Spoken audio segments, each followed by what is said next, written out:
انسان ہر دور میں ایک سوال کا جواب ڈھونڈنے میں مصروف رہا ہے، اور آج کے دور میں بھی جب بھی وہ اپنے ارد گرد، اپنے حالات پر، اپنے ارد گرد ہونے والے واقعات پر، دنیا میں گزرنے والے حالات پر، اپنی زندگی پر، لوگوں کی زندگی پر غور کرتا ہے تو اس انسان کے ذہن میں ایک سوال اٹھتا ہے، اور یہ سوال یہ ہے کہ اللہ آخر چاہتا کیا ہے؟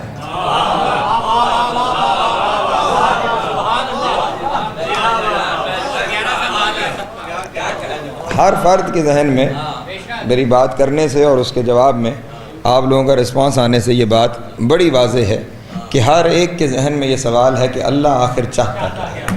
اس نے اتنا بڑا نظام بنایا، اس نظام کے اندر اس دنیا کے اوپر ایک ایسی مخلوق کو پیدا کیا کہ جو صاحب اختیار بھی ہے اور کسی حد تک مجبور بھی ہے۔ ان مجبوریوں اور اختیارات کے درمیان کہیں اسے آزادیاں ہیں اور کہیں یہ زنجیروں میں جکڑا ہوا ہے۔ اس تمام ماحول کو، یہ سب کچھ آخر اس انسان سے اللہ چاہتا کیا ہے؟ اس نے کیوں یہ نظام بنایا؟ اس نے اس انسان کو کیوں خلق کیا؟ اس کے پیدا کرنے کا مقصد کیا تھا؟ اس مقصد کی پھر وضاحت کیا ہے کہ اگر یہی مقصد ہے تو پھر اس مقصد سے وہ حاصل کیا کرنا چاہتا ہے؟ تو اگر آپ کی اجازت ہو تو آج کی تقریر میں کچھ گزارش کروں کہ آخر اللہ چاہتا ہے۔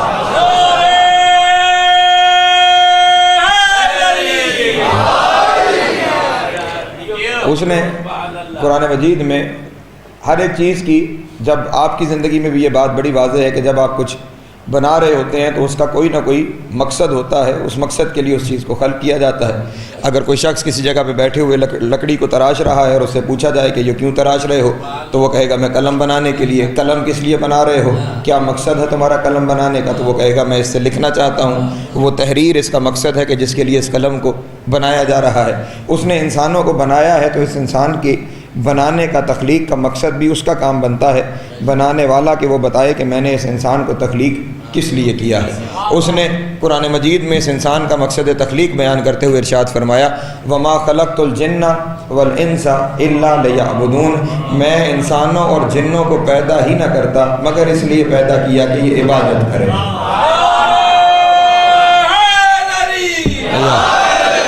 یہ لفظ وما جہاں پہ استعمال ہوتا ہے وہاں پہ کلی نفی ہر چیز کی ہو جاتی ہے، اور اس وما کے بعد جو لفظ آتا ہے وہی اکیلا مقصد ہوتا ہے۔ وما خلقت الجن والانس الا لیعبدون، میں بناتا ہی نہ ان انسانوں کو اور جنوں کو مگر میں نے بنایا ہے عبادت کے لیے۔ اس کا مطلب مقصد تخلیق انسانیت ہے عبادت۔ اب جب مقصد تخلیق انسانیت عبادت ہے تو پھر سمجھنے کی ضرورت ہے کہ وہ عبادت ہے کیا جس کے لیے ہم بنے ہیں۔ وہ سلامت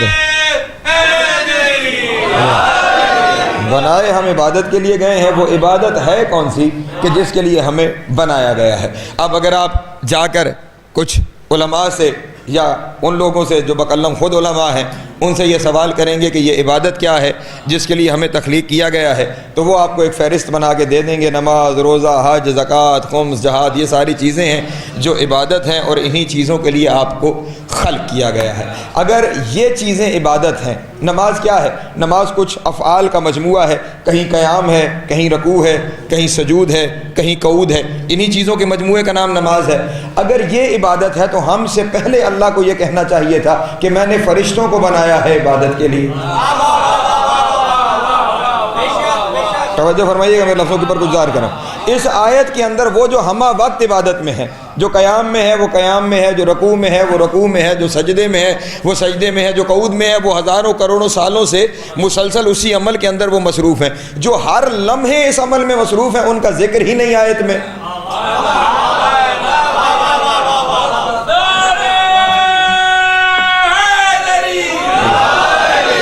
جو ہر وقت اس کام میں مصروف ہیں ان کا اس آیت کے اندر کہیں پہ ذکر ہی نہیں ہے۔ اور ہمارے یہاں کے جن کے یہاں جن کو عبادت جن کاموں کو کہا جا رہا ہے ان عبادتوں کے اوقات مخصوص ہیں، جن کے یہاں مخصوص اوقات میں ہیں ان کا مقصد تو ہے عبادت، اور جو ہر لمحے یہ کر رہے ہیں ان کو اس آیت میں شامل ہی نہیں کیا۔ اس کا مطلب یہ ہوا کہ جس عبادت کا اس آیت میں ذکر ہو رہا ہے اس عبادت کا تعلق قیام و رکوع و سجود کے ساتھ نہیں ہے، وہ اس کے علاوہ کوئی چیز ہے۔ یہ ممکن ہے کہ وہ قیام و رکوع و سجود اس عبادت میں شامل ہوں، لیکن وہ جو عبادت جس کے لیے انسانوں اور جنوں کو پیدا کیا گیا ہے، اس عبادت کا کلی طور پہ یہ معنی نہیں ہے کہ جنہیں ہم عبادت کے طور پہ لیتے ہیں، چاہے وہ نماز ہے، روزہ ہے، حج زکوٰۃ ہے، یہ سب عبادات ہیں، لیکن یہ ساری کی چیزیں روح عبادت نہیں ہیں، یہ اصل عبادت نہیں ہے، یہ حقیقت عبادت نہیں ہے۔ پھر تلاش کرنا پڑے گا وہ حقیقت عبادت کیا ہے جس کے لیے ہمیں بنایا گیا ہے۔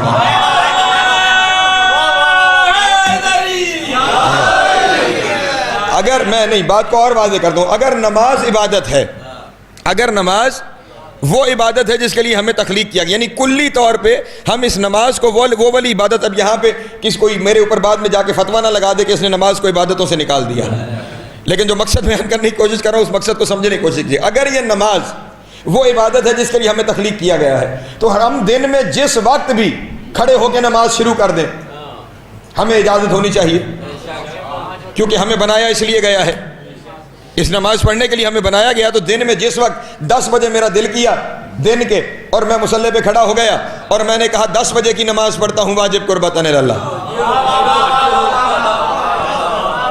نہیں توجہ فرمائی آپ نے، 10 بجے کی نماز پڑھتا ہوں واجب قربتاً اللہ، مولوی صاحب میرے پاس آ جائیں گے اور وہ کہیں گے اب تو پڑھ نماز رہا ہے لیکن کر گناہ رہا ہے، نہیں توجہ فرمائی، پڑھ میں وہی کام، کر میں وہی کام رہا ہوں، تکبیرۃ الاحرام بھی نیت بھی کی ہے، تکبیرۃ الاحرام بھی کہی ہے، ڈاکٹر صاحب الحمد بھی پڑھوں گا، دوسری سورہ بھی پڑھوں گا، رکوع و سجود بھی کروں گا، قیام و قعود بھی کروں گا، سارا کچھ کروں گا، لیکن مولوی صاحب آگے کہیں گے تو نے کیا سارا کچھ وہی ہے جو ہوتا نماز میں ہے، لیکن کیا گناہ ہے، کیا گناہ ہے۔ میں کہوں گا میں نے گناہ کیوں کیا ہے، تو وہ کہیں گے 10 بجے اللہ نے کوئی نماز واجب نہیں کی تھی، اور تو نے 10 بجے یہ نیت کی ہے کہ نماز پڑھتا ہوں واجب قربتاً اللہ۔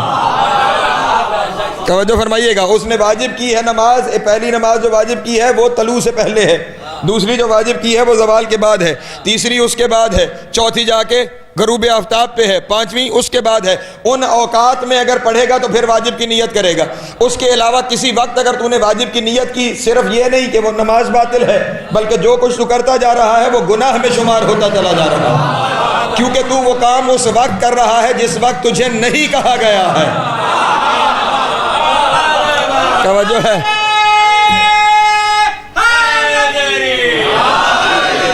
کام اس وقت کر رہا ہے جس وقت نہیں کہا گیا۔ میں کل صبح 23 صفر سن 1440 ہجری فجر کی نماز سے پہلے اٹھوں، سحری کروں اور پھر میں نیت کروں میں روزہ رکھتا ہوں واجب قربتاً اللہ، دن کو پھر مجھ سے کسی مولوی صاحب کی ملاقات ہو جائے، وہ مجھے کچھ پیش کریں کھانے کے لیے اور میں کہوں نہیں، وہ کہیں کیوں نہیں، میں کہوں روزہ رکھا ہوا ہے، وہ کہیں کون سا روزہ، میں کہوں گا سفر کا واجب روزہ، سفر کا واجب روزہ، وہ جواب میں مجھے کہیں گے تم گناہ کر رہے ہو کیونکہ سفر میں اس نے کوئی روزہ واجب نہیں کیا، اس نے روزے ماہ رمضان میں واجب کیے ہیں، رمضان میں رکھو گے تو پھر واجب کی نیت کرو گے، اس کے علاوہ اگر کہیں سال میں تمہارا دل کرتا ہے تو قربت کی نیت سے ایک نہیں سارا مہینہ روزہ رکھتے رہو، سارے سال روزہ رکھتے رہو، لیکن وہ بھی قربت کی نیت سے بھی سارا سال ہم تمہیں اختیار دیتے ہیں، لیکن پھر سال میں کچھ دن آئیں گے، اگر اس دن تم نے رکھ لیا تو پھر تمہارا قربت کا روزہ رکھنا بھی گناہ ہو جائے گا۔ توجہ فرمائیے گا، پھر قربت کا بھی، اگر تم نے عید الفطر والے دن روزہ رکھ لیا تو تم گناہ کرو گے، رکھا روزہ ہے، نیت قربتاً اللہ ہے، رکھا روزہ ہے، نیت قربتاً اللہ ہے اور ہو گناہ رہا ہے۔ عید الاضحیٰ کے دن روزہ رکھ لیا، رکھا اللہ کے لیے ہے، نیت قربتاً اللہ، گناہ ہو گیا۔ 10ویں محرم کو روزہ رکھ لیا، رکھا قربتاً اللہ، حرام ہو گیا۔ توجہ ہے میرے محترم دوستوں کی، ان ایام میں روزے اگر رکھے اور قربت کی نیت سے، واجب تو اپنی جگہ ہو گیا، قربت کی نیت سے بھی رکھ لیا تو روزہ حرام باطل، اور میرا وہ شمار پورا دن کی میری بھوک پیاس تھی قربتاً اللہ شمار گناہ ہو گئی۔ میں ماہ ربیع الاول میں گھر سے نکل پڑا، احرام پہن کے کہاں جا رہے ہو؟ حج کرنے جا رہا ہوں، حج کرنے جا رہا ہوں، اب جا رہا ہوں اللہ کے گھر، نیت ہے قربتاً اللہ، پیسے بھی اللہ کے راستے میں لگا دیے، کمایا کیا؟ گناہ۔ کمایا کیا میں نے؟ گناہ۔ حج تب ہوگا جب حج کا موسم آئے گا، ان دنوں میں ارکان مخصوص ہیں، انہی دنوں میں ادا کروں گا تو پھر حج ہوگا۔ توجہ ہے میرے محترم دوستوں کی؟ اب یہاں پہ ایک بات کہہ کے پھر واپس آتا ہوں، جب ہر ایک چیز کے لیے شرائط معین ہو رہی ہے نا، کہ نماز پڑھنی ہے وقت پہ، روزہ رکھنا ہے خاص دنوں کے اندر، حج کرنا ہے خاص وقت کے اوپر، اسی طرح معاملہ ہے جہاد کا۔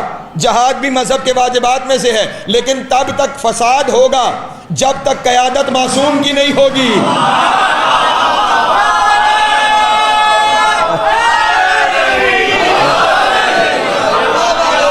سلامت رہے، مولا آپ کو زیادہ عطا فرمائے۔ یہ تب تک فساد ہوگا جب تک قیادت معصوم کی نہیں ہوگی، کیونکہ جہاد ہے جان دینے اور جان لینے کا معاملہ، اور جان کا اختیار اس کے پاس ہے جو معصوم ہوتا ہے۔ جان دی ہی اسی لیے مذہب اہل بیت میں غیر معصوم کی بیعت کرنا حرام ہے۔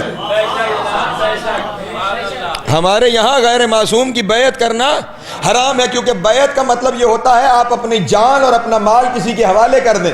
مال آپ کی مرضی آپ حوالے کرتے رہیں، حالانکہ مال کے معاملے میں بھی غیر معصوم کے حوالے اپنا مال کرنا بھی حرام ہے۔ ایسا نہ ہو کہ آپ کا حلال مال وہ کہیں حرام میں لگا دے۔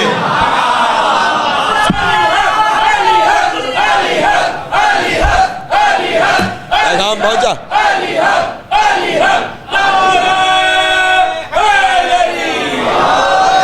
میرا پیغام پہنچ رہا ہے نا؟ میں کچھ گزارش کر رہا ہوں۔ مال بھی اپنا غیر معصوم کے حوالے کرنا حرام ہے، کیونکہ ایسا نہ ہو کہ آپ کا حلال مال کسی حرام جگہ پہ خرچ ہو جائے۔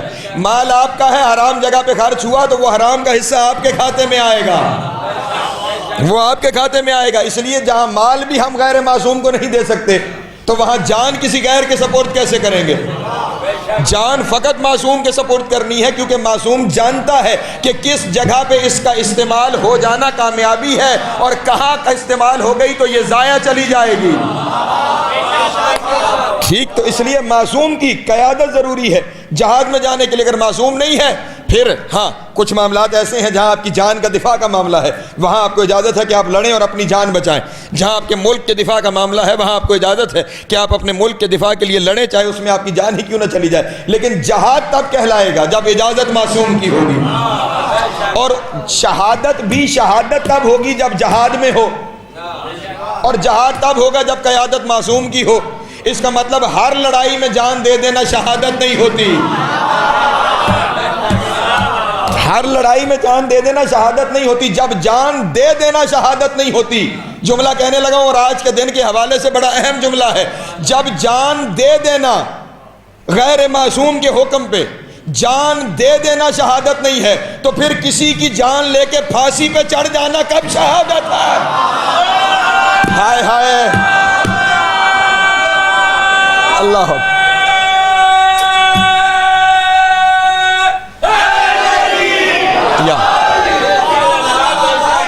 جو ہے میرے محترم دوستوں کی، ہاں یہاں پہ کچھ لوگوں نے کسی کی جان لے لی اپنی مرضی سے اور پھر وہ پھانسی پہ چڑھ گئے تو حضرت فلاں قادری شہید۔ جناب والا شہادت اگر ایسے بٹتی تو پھر بڑی آسان تھی شہادت ہے۔ آج بڑا شور باہر مچا ہوا ہے کل سے گستاخ رسول۔ میں نے کل بھی شاگردیز میں یہ جملہ کہا تھا، جج نے فیصلہ کیا رسول کی گستاخی نہیں ہوئی، مولوی روڈ پہ آگے کہہ رہے ہیں نہیں ہوئی ہے، وہ کہہ رہے ہیں نہیں ہوئی، یہ کہہ رہے ہیں ہوئی ہے۔ ہم کروا کے چھوڑیں گے ہوئی ہے، ہم تاریخ میں لکھوا کے چھوڑیں گے کہ کسی نے ہمارے رسول کی گستاخی۔ صلوات پڑھیں آل محمد کی ذات کرام۔ بات کہیں اور نہ نکل جائے، گستاخی رسول کے معاملے میں آپ سیرت رسول دیکھیں کہ کیا ہے، سیرت رسول دیکھیں کہ کیا ہے۔ مجھے یہ بتائیں، میری غیبت میں کوئی میرے بارے میں کچھ کہتا رہے وہ زیادہ بڑی گستاخی ہوگی، یا میرے سامنے آ کر کوئی میرے بارے میں کچھ کرے تو زیادہ بڑی بات ہے؟ میرے سامنے آ کر مجھے کوئی کچھ کہے تو زیادہ بڑی بری بات ہے۔ رسول کی زندگی میں رسول مکے کی گلی سے گزر رہے ہیں، بڑھیا روزانہ کوڑا پھینک رہی ہے، توجہ نہیں فرما رہے، روزانہ کوڑا پھینک رہی ہے، ہر روز وہ اپنے گھر کا کوڑا رسول اللہ کے اوپر پھینکنے کی کوشش کرتی ہے۔ اور رسول اللہ کے بھی کیا کہنے، آپ اگلے دن رستہ بدل لیجئے، لیکن وہاں پہ بھی ثبات قدم اتنا ہے کہ وہ رستہ بھی نہیں بدلتے.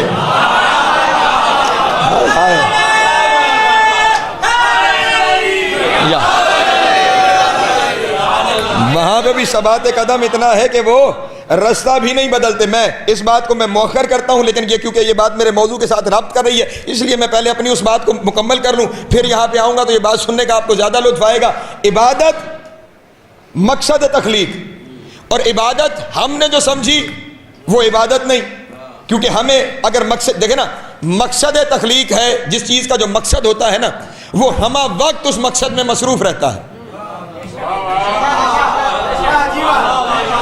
جو مقصد ہے اس مقصد میں ہمہ وقت مصروف رہیں گے تو وہ مقصد پورا ہوگا، پھر وہ مقصد کلی کہلائے گا. اگر ہمہ وقت نہیں ہے تو پھر وہ مقصد تخلیق نہیں ہو سکتا، وہ مقصد بناوٹ نہیں ہو سکتا. مقصد وہ ہوگا جس میں آپ ہمہ وقت مصروف رہیں. اب اگر نماز روزہ حج زکوٰۃ ان میں تو ہم ہمہ وقت مصروف نہیں رہتے، تو پھر ہمیں سمجھنے کی ضرورت ہے یہ نماز روزہ حج زکوٰۃ اگر عبادت نہیں ہے تو پھر عبادت کیا ہے؟ عزیزان گرامی، عبادت یہ ارکان نہیں ہے، عبادت وہ نیت ہے جو ان کے پیچھے پوشیدہ ہے. عبادت وہ نیت ہے جو ان کے پیچھے پوشیدہ ہے، اور وہ نیت کیا ہے؟ نیت کا دوسرا نام ہے اطاعت.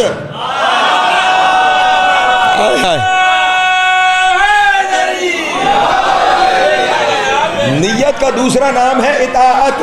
جب وہ پڑھوانا چاہے تو پڑھنا عبادت، جب وہ نہ پڑھوانا چاہے تو نہ پڑھنا عبادت، جب وہ روزہ رکھوانا چاہے تو رکھنا عبادت، جب وہ نہ رکھوانا چاہے تو نہ رکھنا عبادت. یعنی جیسے وہ کہتا ہے ویسے کرنا عبادت ہے. کسی عمل کا نام عبادت نہیں، حکم کے سامنے تسلیم ہو جانے کا نام عبادت ہے.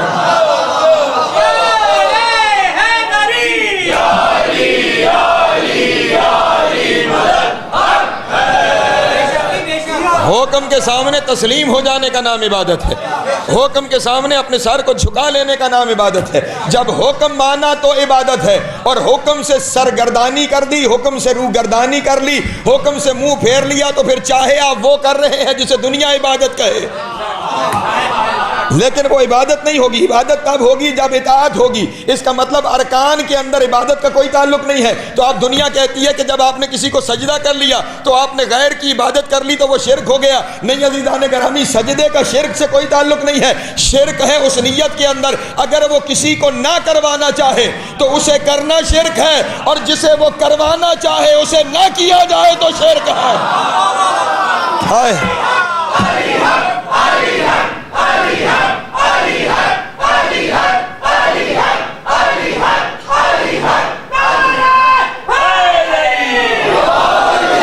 میری بات پہنچ رہی ہے میرے محترم دوستوں تک؟ جسے نہ کروانا چاہے اسے کر لیا جائے تو شرک ہے، اور جسے کروانا چاہے اسے نہ کیا جائے تو پھر شرک ہو جاتا ہے. اللہ بتوں کے سامنے نہیں جھکانا چاہتا، جھک جائیں تو شرک ہے. آدم کے سامنے فرشتوں کو کہتا ہے سجدہ کرو، جو نہیں کرے گا وہ نکل جائے گا.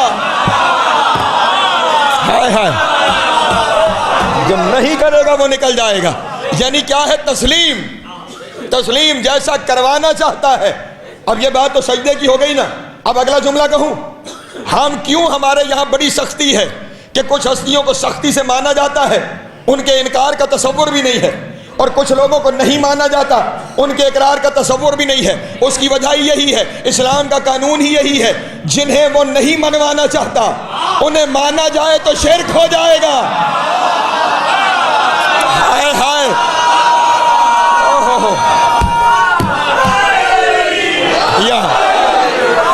سلامت رہے، مولا آپ کو عزت عطا کرے.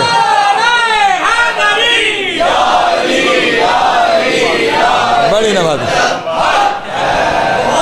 تسلیم کا نام ہے عبادت، تسلیم کا نام ہے عبادت. اس لیے جنہیں وہ نہیں منوانا، جو انہیں مانے گا وہ انہیں مان کے اس کا انکار کرے گا،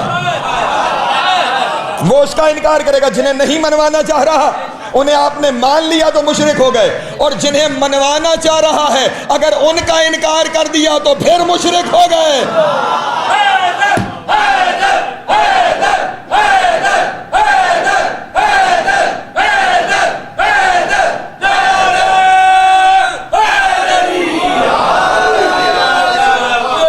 ہماری مجبوری ہے عزیزان گرامی، اور ہماری نہیں ہے. یہ اسلام کا قانون ہے، یہ اسلام کا اصول ہے، یہ اسلام کی اساس ہے، یہ اسلام کی بنیاد ہے۔ ہمارے یہاں کسی کا ماننا یا نہ ماننا ہماری مرضی پہ نہیں ہے، ہم تو اسے مانتے ہیں جسے اس نے منوایا، کیونکہ عبادت کرنی ہے نا۔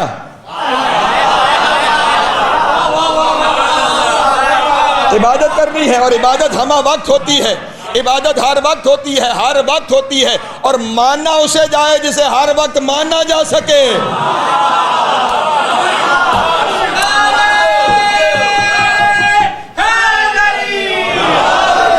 اسی لیے تو میرے 5ویں امام سے جب پوچھا گیا، اسلام، صلوات پڑھیں میرے مولا کی ذات گرامی۔ کل ٹھیک 9 بجے ممبر لوں گا، ٹھیک 9 بجے انشاءاللہ۔ آپ مہربانی فرمائے کل لیٹ نہ ہو، سارے احباب مجھ سے پہلے پڑھیں گے، ٹھیک 9 بجے میں آپ کے سامنے حاضر خدمت ہوں گا۔ مجلس آج بھی 10 بجے ختم ہو جائے گی، اور کل بھی لیٹ کیا تو مجلس 10 بجے ختم ہو جائے گی۔ ایک صلوات پڑھیں آل محمد کی ذات گرامی۔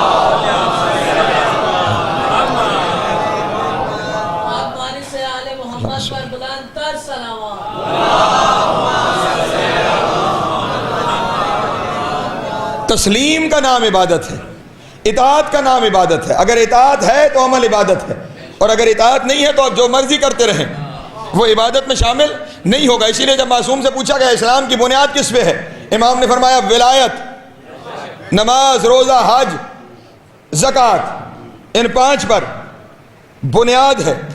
نماز، روزہ، حج، زکوٰۃ، ولایت، ان 5 کے اوپر اسلام کی بنیاد ہے۔ بندے نے کہا افضل ترین، امام نے فرمایا ولایت۔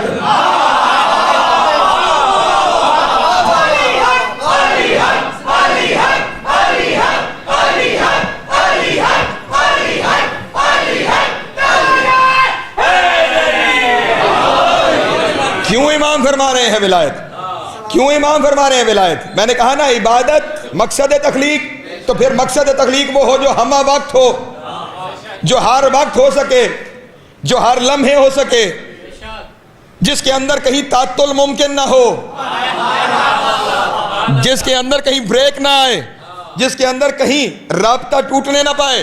اب امام نے فرمایا نماز عبادتوں میں بڑی عبادت ہے، لیکن کبھی پوری پڑھی جاتی ہے، کبھی یہ عادی ہو جاتی ہے، اور کچھ حصوں میں کچھ لوگوں کے اوپر معاف بھی ہو جاتی ہے، اور پھر ہر وقت ہوتی بھی نہیں، ہر وقت ہوتی بھی نہیں، اور پھر اس کے لیے ایک زندگی کا حصہ چاہیے۔ بالغ ہوں گے تو پھر نماز واجب ہوگی۔ روزہ ہے وہ بھی سال کے 1 مہینے میں، اور وہ بھی اس وقت کہ اگر وطن میں ہو، صحت مند ہو، ٹھیک ہو، روزہ رکھنا تمہیں نقصان نہ دے، تمہارے رکھنے سے کسی کو نقصان نہ ہو۔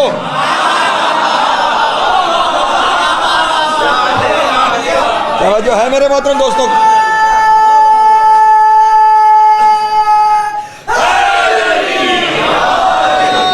اب یہ بندے یہاں پہ نئی شک نکال کے لے آئیں گے کہ یہ کیا کہا، تمہارے رکھنے سے کسی کو نقصان نہ ہو۔ کوئی شخص شدید بیمار ہے اور آپ ہی اس کے تیماردار ہیں، آپ کے علاوہ تیماردار کوئی نہیں، آپ کا روزہ رکھنے کی وجہ سے اس کی تیمارداری پہ فرق پڑتا ہے۔ آپ کے لیے ضروری ہے کہ اس کی جان بچانے پہ توجہ دیں، اس کی جان، کیونکہ حکم الہی یہ ہے کہ پہلے جان بچاؤ پھر میری طرف آنا، پہلے جان بچاؤ پھر میری طرف آنا۔ تو کیا ہوا، کم کبھی باف، اور تب رکھنا ہے جب یہ ساری شرطیں پوری ہو رہی ہوں۔ اور پھر یہی معاملہ حج کا ہے کہ استطاعت ہے تو پھر آپ اپنے بال بچوں کا پیٹ کاٹ کے حج پہ نہیں جا سکتے، اپنی ساری ضروریات سے وافر ہو گیا اور اس میں سے بھی حقوق شرعی ادا ہو گئے، پھر آپ حج کرنے جائیں، اس کے علاوہ آپ پہ حج واجب نہیں ہے۔ یعنی ہر ایک جگہ کے اوپر زکوٰۃ بھی نصاب ہے تو پھر زکوٰۃ ہے، اگر نصاب نہیں تو زکوٰۃ نہیں۔ یہ ہر ایک وہ چیز ہے جو کم ہو رہی ہے، زیادہ ہو رہی ہے، کبھی معاف ہو رہی ہے۔ امام نے فرمایا یہ سب چیزیں ایسی ہیں جن میں کمی، زیادتی اور معافی ممکن ہے، فقط ولایت وہ چیز ہے جو کبھی کم نہیں ہوتی۔ ہائے ہائے، علی ولی سلامت۔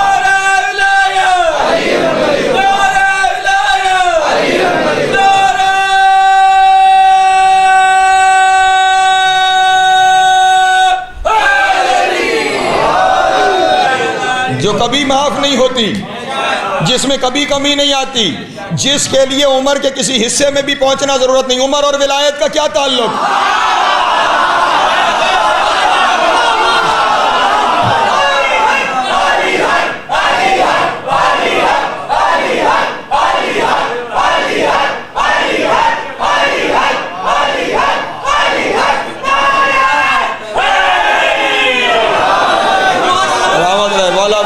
والا آپ کو سلامت رکھے۔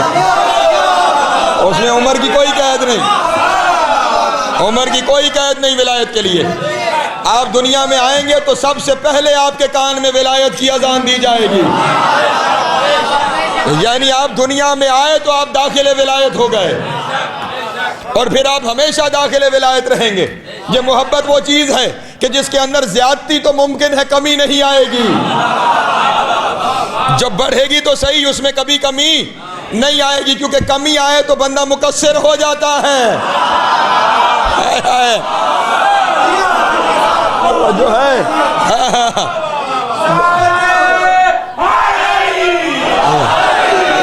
جی کمی آ جائے تو بندہ مقصر ہو جاتا ہے۔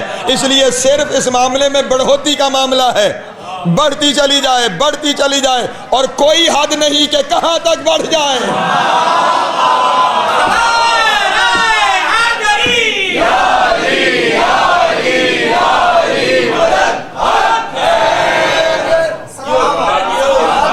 یہ ولایت نام ہے تسلیم کا، یہ ولایت نام ہے اطاعت کا، اور یہی وہ ولایت، وہ واحد چیز ہے کہ جس کے اندر وہ لا شریک نہیں ہے۔ نہیں توجہ فرمائی، ولایت وہ منزل ہے جہاں وہ لا شریک۔ اب پھر مجھ پہ کوئی فتویٰ لگائے گا کہ وہ تو لا شریک ہے، جناب والا ولایت میں اس نے خود اپنے قرآن کے اندر اپنے ساتھ شریک رکھتے ہیں۔ انما ولیکم اللہ ورسولہ والذین آمنوا الذین یقیمون الصلاۃ ویؤتون الزکاۃ وہم راکعون۔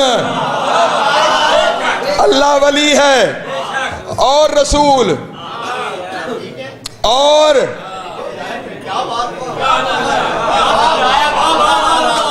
یہ وہ واحد عہدہ ہے عزیزان گرامی۔ دنیا کے یہاں رسالت بڑا عہدہ ہوگا، نبوت بڑا عہدہ ہوگا، امامت بڑا عہدہ ہوگا، لیکن یہ جتنے عہدے ہیں پورے قرآن میں اس نے کہیں نہیں کہا میں نبی ہوں، کہیں نہیں کہا میں رسول ہوں، کہیں نہیں کہا میں امام ہوں، لیکن یہ ضرور کہا علی تو بھی ولی ہے، میں بھی ولی ہوں۔ ہائے ہائے،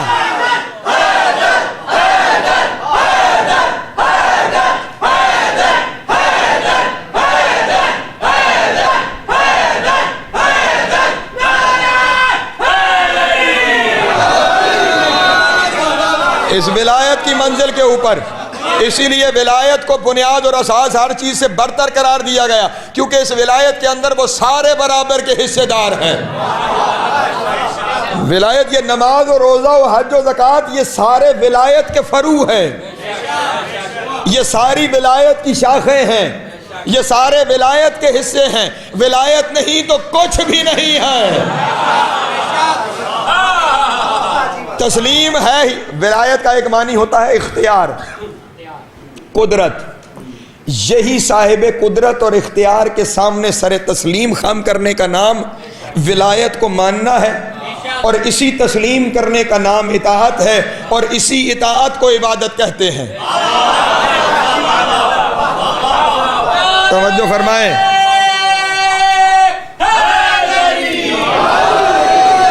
اس ولایت کو مان لینے کا نام تسلیم، یہی تسلیم اطاعت، یہی اطاعت عبادت۔ تو اب آیت کا ترجمہ کرو، وما خلقت الجن والانس الا لیعبدون، ہم نے جنوں اور انسانوں کو نہیں بنایا مگر یہ کہ ولایت کو مانے،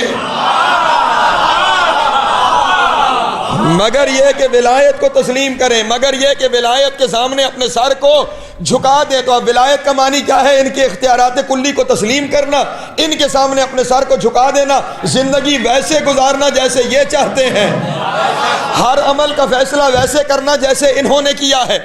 اب مولوی صاحب نکلے ہوئے ہیں باہر گستاخی رسالت کے اوپر احتجاج کرنے کے لیے، ٹھیک؟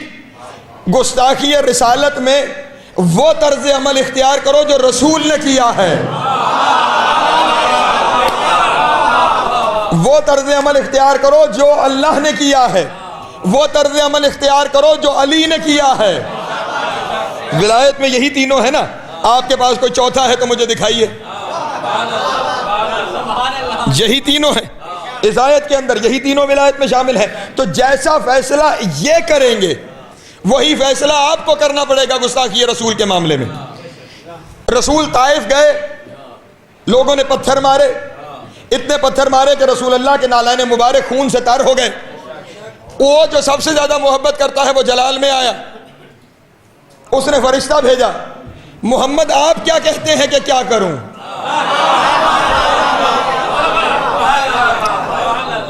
میں نے جملہ کہا، آپ نے توجہ ہی نہیں کی۔ آپ کیا کہتے ہیں کہ میں کیا کروں؟ سارا زمانہ جس کے حکم کا انتظار کرے وہ اللہ ہے، اور اللہ جس سے پوچھ کے کام کرے وہ محمد ہے۔ ہائے ہائے ہائے،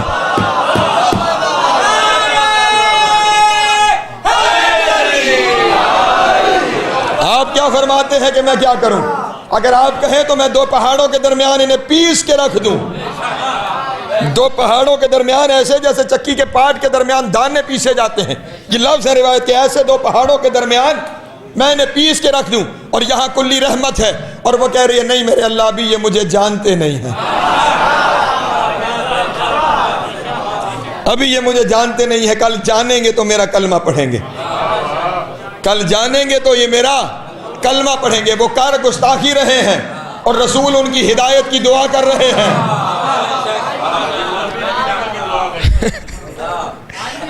وہاں پہ ہدایت کی دعا ہو رہی ہے، ہو گستاخی رہی ہے اور ہدایت کی دعا۔ رسول مدینے کی گلی سے گزر رہے ہیں، وہ بوڑھی عورت، اسکول میں بچوں کو پڑھایا جاتا ہے، اپنے گھر کا کوڑا کرکٹ رسول پہ پھینکنے کی کوشش کرتی ہے، اور ثبات قدم رسالت یہ ہے کہ رستہ بھی نہیں بدلتے، روز اسی رستے سے گزرتے ہیں۔ اور اب جو ایک دن گزرے تو وہ نہیں تھی چھت پہ، وہ نہیں تھی چھت پہ۔ بنتا تو یہی تھا کہ چلو پہلے تو روزانہ آتی تھی اور آ کے گستاخی کرتی تھی، اور ہم مکے میں موجود تھے اور بظاہر مظلوم تھے، کچھ کر نہیں سکتے تھے۔ آج تو موقع مل گیا، کسی نے بتایا وہ گھر میں بیمار پڑی ہے، وہ گھر میں بیمار پڑی ہے، جا کر اس کی عیادت بھی کر رہے ہیں، اس کے لیے کھانا بھی بنا رہے ہیں، اسے دوا بھی لا کے دے رہے ہیں، اور وہ بیماری کے اس عالم میں ہے کہ پہچان نہیں رہی کہ یہ وہی ہے جس پہ روز ظلم کرتی ہوں، جس پہ روزانہ ظلم کرتی ہوں۔ جب ٹھیک ہو گئی اور اسے تعارف کروایا کہ میں وہی ہوں جس پہ روزانہ تم یہ گستاخی کرتی تھی، اس نے ہاتھوں کو باندھ کے کہا جو کرتی تھی وہ غلط کرتی تھی، جو کرتی تھی وہ غلط کرتی تھی، اب مجھے اپنا کلمہ پڑھوائیے، اب مجھے بتائیے کہ اگر پہلے دن اسے کوڑا پھینکنے کی وجہ سے رسول اپنے صحابہ کو حکم دیتے تو وہ اسے قتل کر دیتے، وہ اگر قتل ہو جاتی تو کل ایک مسلمان کم نہیں ہو گیا تھا، جس نے کل راہ ہدایت پہ آنا تھا، بلکہ جملہ بدل کے کہوں ایک جنت میں جانے والا جہنم چلا نہیں گیا تھا، نہیں جملہ بدل کے کہوں جہنم وہ جاتی یا نہ جاتی، وہ ضرور جاتا جس نے قتل کیا تھا۔ ہائے ہائے، نہیں پھر اور سنیے، رسول مکہ ہی ہے، گھر سے باہر نکلے، تسلیم ہے نا، اطاعت ہے، انہی کی ولایت ہے، گھر سے باہر نکلے ایک بوڑھی عورت اپنے ہاتھوں میں اپنے گھر کا سامان اس طرف سے بھی اور اس طرف سے بھی کھینچ کے لے جا رہی ہے۔ رسول اللہ نے دیکھا، کہا اماں کہاں جا رہی ہو؟ اب وہ پہچانتی نہیں کہ یہ کون ہے، کہنے لگی بس بیٹا کیا کروں، مکہ رہنے کے قابل نہیں رہ گیا، مکہ رہنے کے قابل نہیں رہ گیا۔ رسول نے فرمایا کیا ہوا اماں، مکہ میں ایسی کون سی آفت آ گئی کہ مکہ رہنے کے قابل نہیں رہا؟ کہنے لگی بس بیٹا کیا بتاؤں، بوڑھوں کے اپنے مزاج ہوتے ہیں، ان کی اپنی باتیں ہوتی ہیں، کیا بتاؤں، مجھے بتایا گیا ہے شہر میں ایک محمد نام کا آدمی ہے، وہ ہمارے خداؤں کو گالیاں نکالتا ہے، وہ ہمارے خداؤں کو برا بھلا کہتا ہے، کہاں کلی رحمت کہاں گالیاں۔ رسول گالی نہیں نکالتے تھے، زبان رسالت سے گالی نہیں نکل سکتے، رسول صرف جھوٹے کو جھوٹا کہتے تھے۔ ہائے ہائے ہائے ہائے، رسول صرف جھوٹے کو رسول صرف جھوٹے کو جھوٹا کہتے تھے، رسول صرف برے کو برا کہتے تھے، رسول صرف باطل کو باطل کہتے تھے۔ آج بھی یہی طریقہ ہے، یہ کافروں کا طریقہ کار تھا کہ جب جھوٹے کو جھوٹا کہا جائے تو کہتے ہیں گالیاں نکالتے ہیں۔ آج بھی کافروں کے پیروکار جب جھوٹوں کو جھوٹا کہا جائے تو کہتے ہیں یہ گالیاں نکالتے ہیں۔ رسول گالیاں نہیں نکالتے تھے، کلی رحمت کی زبان سے گالی نہیں نکل سکتی، رسول صرف برے کو برا کہتے تھے۔ میں تمہیں کیا بتاؤں بیٹا، ہمیں بتایا گیا ہے شہر میں محمد نام کا ایک شخص ہے جو ہمارے خداؤں کو گالیاں نکالتا ہے۔ بس اب جہاں جس شہر میں خدا کو ہی لوگ گالیاں نکالنا شروع کر دیں، اس شہر میں رہنے کا فائدہ ہم یہاں سے جا رہے ہیں۔ رسول نے کہا کہاں جاؤ گی اماں، اس عمر میں اتنا کس طرف سفر کرو گی؟ کہا وہ مکے سے باہر دور ایک صحرا کے اندر مجھے پتہ چلا ہے میرے میکے والوں نے، میں بیاہ کے اس شہر میں آئی تھی، مجھے پتہ چلا وہاں میرے میکے والوں نے اپنا پڑاؤ ڈالا ہوا ہے، بس میں وہیں جا رہی ہوں، اب وہیں پہ زندگی بسر کروں گی، کبھی مکے اس شہر میں واپس نہیں آؤں گی جہاں ہمارے خداؤں کو برا کہا جاتا ہے۔ کہا اچھا اماں اس بزرگی کے عالم میں اتنا سامان اٹھا کے کہاں لے کے جاؤ گی؟ میں مدد کرتا ہوں، تمہیں چھوڑ آتا ہوں۔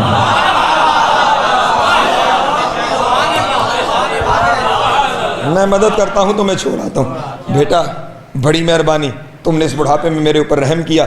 رسول اللہ نے اس کا سامان بھی اٹھا لیا، بڑھیا کو بھی ساتھ لے لیا اور اب سفر کرنا شروع کر دیا۔ اس کا سامان بھی لے کے جا رہے ہیں، کڑکتی ہوئی دھوپ ہے، گرمیوں کا موسم ہے، جس میں رسالت پسینے سے شرابور ہو رہا ہے، لیکن اس کا سامان اٹھایا ہوا ہے اور بڑھیا کو ساتھ لے کے جا رہے ہیں، اور بڑھیا ہے کہ دعائیں دیتی چلی جا رہی ہے، تم کتنے اچھے ہو، تم کتنے اچھے ہو، جو مجھے جانتے بھی نہیں اور نہ میں تمہیں جانتی ہوں، اس کے باوجود تم میرا کتنا ساتھ دے رہے ہو۔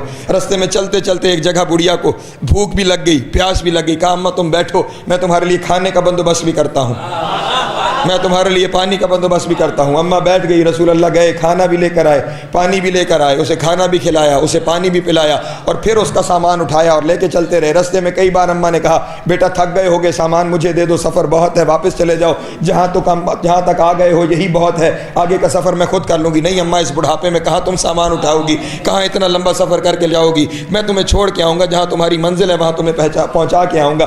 اچھا چلو بیٹا، بہت اچھے ہو، بہت اچھے ہو، بہت عظیم ہو، لات تمہارے اوپر اپنی رحمت نازل کرے، منات تمہارے اوپر اپنی رحمت نازل کرے، عزا تمہارے اوپر کرم کرے۔ سامان لے کے رسول چلتے جا رہے ہیں، وہ ساتھ دعائیں دیتی چلی جا رہی ہے، اور جب پہنچ گئے نا اس جگہ پہ جہاں ان کے خیمے نظر آئے، کہنے لگی بس بیٹا وہ آ گئے خیمے، میں نے یہیں تک آنا تھا، تمہاری بڑی مہربانی، تم نے بڑا احسان کیا ہے، ورنہ مجھے اللہ جانے کتنے دن لگ جاتے، تمہارا بڑا احسان ہے، تم بہت ہی اچھے ہو، تمہارے اخلاق کے کیا کہنے، تمہارے کردار کے کیا کہنے، اس گود کے کیا کہنے جس نے تمہیں پالا ہے۔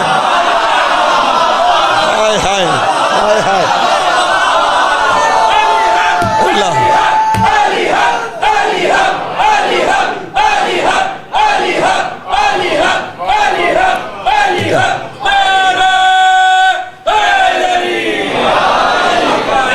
اس پالنے والے کے کیا کہنے جس نے تمہاری تربیت کی ہے، اس گود کے کیا کہنے جس میں پل کے تم جوان ہوئے ہو۔ کیونکہ ہے بھی یہی بات نا، یہی رسول نے بعد میں ارشاد بھی فرمایا ہے، ہر بچہ پیدا فطرت اسلام پہ ہوتا ہے، پالنے والا اسے اپنے جیسا بنا دیتا ہے، پالنے والا اسے اپنے جیسا بنا دیتا ہے، پالنے والا اسے اپنے جیسا بنا دیتا ہے، پالنے والا اسے اپنے جیسا بنا دیتا ہے، جس جیسا محمد ہوگا وہ کیسا ہوگا۔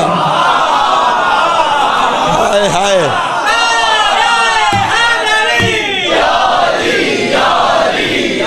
بڑی نوازش، جس جیسا مصطفیٰ ہوگا وہ خود کیسا ہوگا۔ اس گود کے کیا کہنے جس نے تمہیں پالا ہے، اس گود کے کیا کہنے جس نے تمہاری تربیت کی ہے، کیا کہنے تمہارے کردار کے، کیا کہنے تمہارے اخلاق کے۔ لیکن بیٹا اب ہم جدا ہی ہو رہے ہیں نا، تم واپس جا رہے ہو، تو میں تمہیں بڑے ہونے کی حیثیت سے ایک نصیحت کرتی ہوں، بیٹا محمد سے بچ کے رہنا، بیٹا محمد سے بچ کے رہنا۔ اگر محمد کے پاس چلے گئے، ایسا نہ ہو کہ تمہارا عقیدہ خراب ہو جائے، اور ایسا نہ ہو کہ وہ تمہارے سامنے خداؤں کو گالیاں نکالے، تو پھر معاملہ خراب ہو جائے۔ محمد سے بچ کے رہنا۔ اب رسول نے پلٹتے ہوئے زیر لب مسکرا کے کہا اماں وہ محمد میں ہی ہوں۔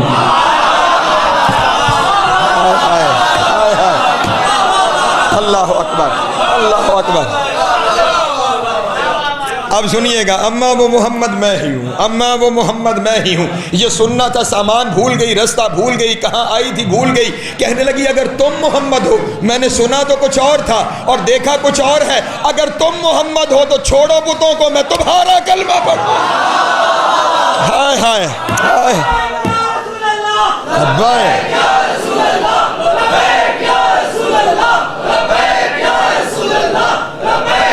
جیو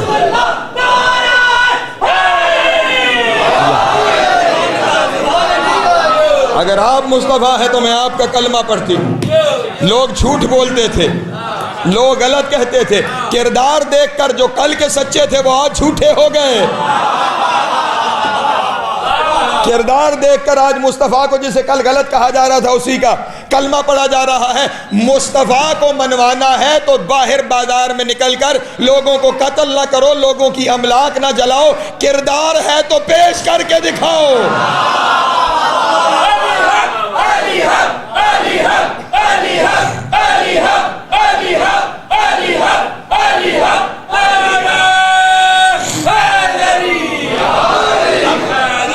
کل ایک بدبخت ملا ٹی وی پہ بیٹھ کے یہ فتویٰ دے رہا تھا کہ تینوں جج واجب القتل ہیں. تجھے کس نے اختیار دیا واجب القتل ہونے کا فتویٰ دینے کا؟ کس نے تجھے یہ اختیار دے دیا؟ رسول کی پوری زندگی میں ایک لمحہ دکھا جب رسول نے کسی کے بارے میں کہا ہو کہ یہ واجب القتل ہے. اس نے رسول کو کچھ کہا ہو اور رسول نے کہا ہو کہ اس کے نتیجے میں یہ واجب القتل ہے. مکہ تو اپنی جگہ رہ گیا, مدینے کے اندر لوگ آ کے رسول کے سامنے ایسی باتیں کرتے تھے. صحابہ بڑے بھڑکتے تھے, اٹھتے تھے کہ ہم یہ بھی کریں اور وہ بھی, اور رسول ایک اشارے سے بٹھاتے تھے تمہارا معاملہ ہی نہیں ہے. میری بات ہو رہی ہے. ارے وہاں پہ تو معاملہ اس قدر ہے رحمت کا, اتنا موقع دیا جاتا ہے لوگوں کو کہ کسی طرح ہو سکتا ہے کل آ جائیں. صلح حدیبیہ ہوئی, علی لکھنے والے تھے معاہدہ. علی نے لکھا محمد الرسول اللہ اور قریش مکہ کے درمیان. وہ جو وہاں سے آیا ہوا تھا اس نے کہا ہم تو رسول اللہ مانتے ہی نہیں, اگر مانتے ہوتے تو تمہارے سامنے کھڑے کیوں ہوتے. اس یہاں سے رسول اللہ کا لفظ مٹایا جائے. رحمت للعالمین ہے, کہہ رہے ہیں یا علی یہاں لکھو محمد ابن عبداللہ. توجہ فرمائے عزیزان گرامی, رسول اللہ لکھا ہے مٹا دو, لکھو محمد ابن عبداللہ, کیونکہ ہم نہیں چاہتے کہ فساد ہو. توجہ ہے میرے محترم دوستوں کی. مدینے کے اندر شاعر تھا, اس نے آ کے مسجد نبوی میں رسول اللہ کی گستاخی کے شعر پڑھ ڈالے. کدھا کے گستاخی کے شعر پڑھ ڈالے. او صحابہ کو غصہ, مار دیا جائے, قتل کر دیا جائے. رسول نے فرمایا روک جاؤ, ہمارے پاس اختیار ہے کیونکہ اطاعت اور تسلیم ہماری ہے, تمہارے پاس نہیں ہے. ہم حکم دیتے ہیں اس کی زبان کاٹ دی جائے, اس کی زبان کاٹ دی جائے. وہ ایک صحابی نے تلوار نکالی, پھر دوسرے نے نکال لی. ایک کہے میں, ایک کہے میں. جنگ میں تلوار نکالنا مشکل ہے.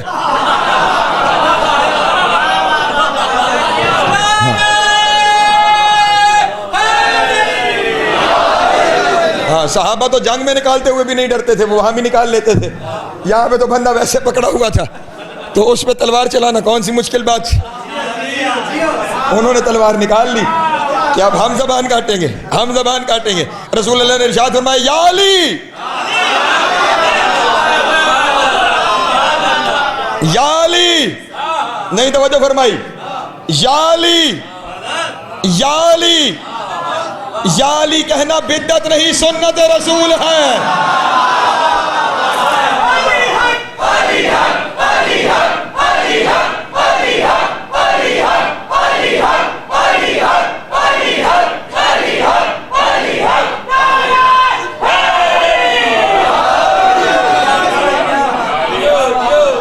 زبان کاٹ دی جائے اس کی, آپ زبان کاٹیں. جو حکم یا رسول اللہ, بازو سے پکڑا, مسجد سے لے کے باہر چلے گئے. لوگ یہی سمجھ رہے تھے کہ حرم رسول میں خون بہانا منع ہے, اس لیے علی کہیں باہر جا کے زبان کاٹیں گے. اور اب صحابہ پیچھے پیچھے جا رہے ہیں کہ ہم دیکھیں علی زبان کاٹیں گے کیسے. علی اسے لے کے شہر سے باہر آئے, اپنے اونٹوں میں سے اونٹ منگوایا, اپنی جیب سے پیسے نکالے, اسے کہا تیرا ذات راہ بھی ہے, تیرا اونٹ بھی ہے, نکل چل یہاں سے. اور ادھر جب صحابہ نے کہا کہ علی, دیکھا کہ علی اسے بھیج رہے ہیں, صحابہ آگے بڑھے, علی سامنے کھڑے ہو گئے. اب علی سامنے کھڑے ہو تو آگے کون بڑھے؟ سارے وہیں پہ دم بخود اور واپس الٹے پاؤں پہ دوڑتے ہوئے رسول اللہ کے پاس آئے. یا رسول اللہ, قیامت ہو گئی. کیا ہوا؟ کہا آپ نے علی کو حکم دیا تھا زبان کاٹو، علی نے زبان کاٹنے کے بجائے بھگا دیا ہے اسے بھاگنے میں مدد کی ہے علی نے. رسول نے فرمایا تم سمجھے ہی نہیں میں نے کہا کیا تھا.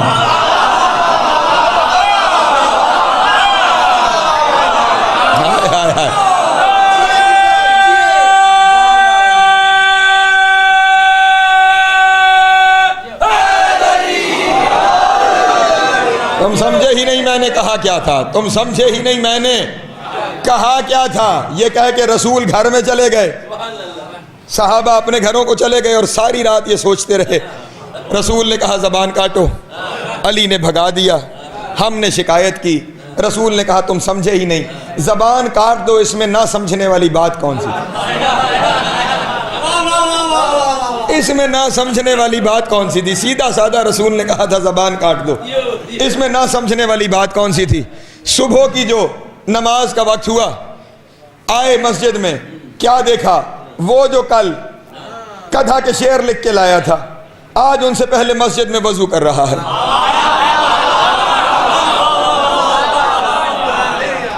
ان سے پہلے مسجد میں وضو کر رہا ہے. تڑپے پھر غصہ بہت آیا. کل کی بات ان کے ذہن میں تھی کہ یہ گستاخ رسول ہے، لیکن وضو کرتا ہوا دیکھ کر پریشان ہو گئے کہ وضو کر رہا ہے، اس کا مطلب کلمہ پڑھا ہوگا، اور اب کلمہ پڑھ لیا تو اب اگر قتل کر دیا معاملہ خراب ہو جائے گا. اس لیے رسول کا انتظار کیا جائے. رسول تشریف لائے، مسند پہ اپنی تشریف فرما ہوئے. وہ شخص قریب آیا، رسول کے چہرے پہ مسکراہٹ آئی، اور اس نے رسول کے آگے قریب آ کر کہا یا رسول اللہ اگر اجازت ہو تو میں نے نعت کے کچھ شعر لکھے ہیں. ہائے ہائے ہائے، اللہ اکبر. اگر اجازت ہو تو میں نے نعت کے کچھ شعر لکھے ہیں، وہ نعت میں آپ کے سامنے پڑھنا چاہتا ہوں، آپ کے سامنے بیان کرنا چاہتا ہوں. رسول نے اجازت دی، اس نے نعت پڑھی، اور اب رسول نے صحابہ کی جانب مخاطب ہو کے کہا میں نے کہا تھا نا تم نہیں سمجھے، میں نے کہا تھا نا تم نہیں سمجھے. میں نے علی کو بھیجا ہی اس لیے تھا، علی نے اس کی گدھا والی زبان کاٹ کر مدھا والی جاری کر. ہائے ہائے،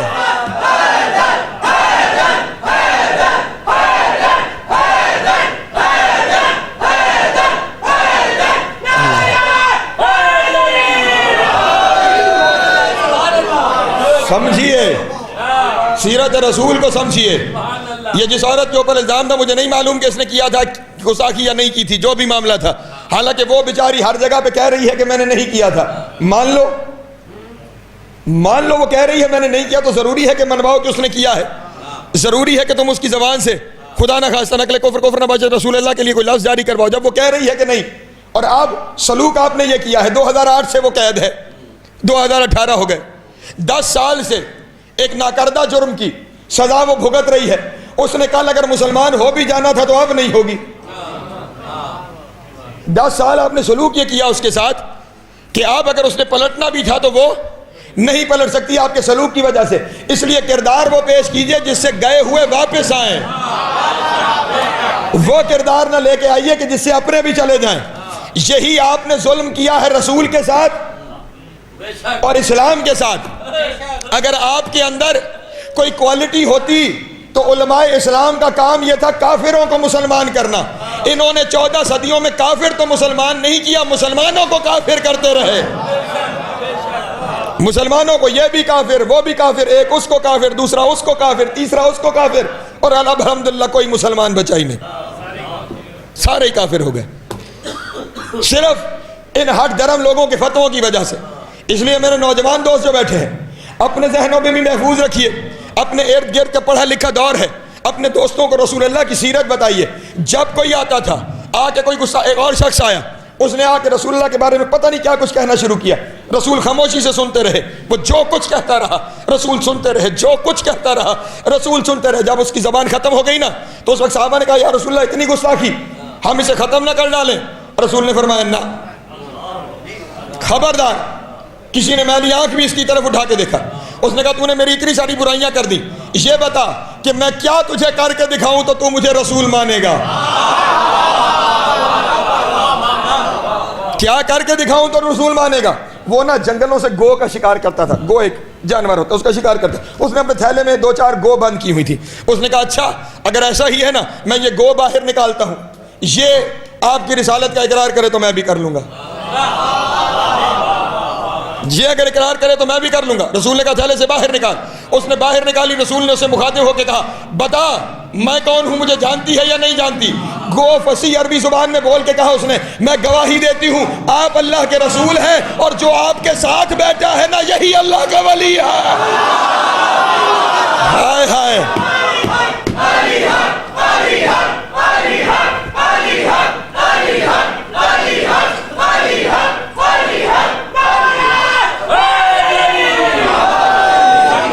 ناچیز سا ایک جانور ہے, وہ بھی جانتا ہے کہ مصطفیٰ کے ساتھ وسیع مصطفیٰ پہ ایمان ضروری ہے. وسیع مصطفیٰ پہ ایمان ضروری ہے. اب یہیں پہ بات کر دوں, اگر پہنچ جائے, لائیو چل رہی ہے, یقیناً پہنچ جائے گی. آپ پریشان ہو کے نہ سنیے, کسی کو تکلیف ہوئی تو مجھ سے ہوگی. اس نے جو کرنا ہوا وہ میرے بارے میں کرے گا. صلوات پڑھیں آل محمد کی ذات گرامی.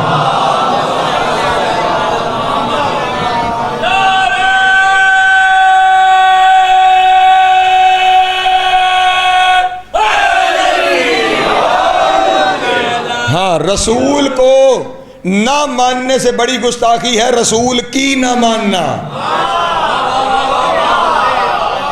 نہیں توجہ فرما رہے میرے محترم دوست. رسول کو ماننے سے بڑی گستاخی ہے رسول کی نہ ماننا. اب جو رسول نے کہا ہے وہ جو مانے گا وہ ہوگا عاشق رسول, اور جو رسول کی کہی ہوئی بات پہ انکار کرے گا وہ ہوگا گستاخ رسول. اب اگر گستاخ رسول تلاش کرنا ہے تو تلاش کرو رسول نے کس کس کو منوایا اور کس کس نے نہیں مانا. نہیں توجہ فرما رہے میرے محترم دوست. رسول نے جنہیں منوایا ہے ان کو ماننا ہے اسلام, ان کو ماننا ہے تسلیم, ان کو ماننا ہے اطاعت, ان کو ماننا ہے عبادت. اور جو انکار کرے گا وہ نہ عابد رہے گا نہ مسلمان رہے گا, اور وہی گستاخ رسول ہو جائے گا جو رسول کی نہیں مانے گا. جو رسول کی نہیں مان رہا وہ گستاخ رسول ہے, اور جو ان کو نہیں مان رہا جو رسول کے ہیں, جو رسول سے ہیں, جن کے بارے میں رسول ساری زندگی بتاتے رہے انہم منی وانا منہم, یہ مجھ سے ہیں میں ان سے ہوں. جو رسول سے ہیں اور جن سے رسول ہیں, ان کے ساتھ تو جنہوں نے ظلم کیا ان کے قصیدے پڑھتے ہو, اور آج لوگوں کے پیچھے پڑے ہوئے. پہلے ان کو تلاش کرو جنہوں نے حسین کی 4 سال کی سکینہ کو تباہ کیا.